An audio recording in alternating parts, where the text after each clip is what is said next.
educate yourself and really understand the benefit of it. And I find one of the big things for me is doing Now he's not going to do it. do willpower wins through the day.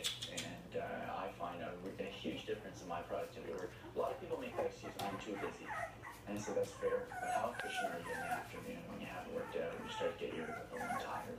And I find if I make that window, even just 20 minutes, Zoe, look at it for 20 minutes or 45 minutes. And you get faster too. 30 hours a week of training I used to do, but it makes a huge difference. Doing something.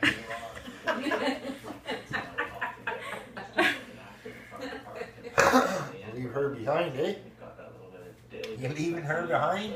This daily fitness routine. That's a big difference. Absolutely. Great to see you. Passing out. Thanks so much for being here.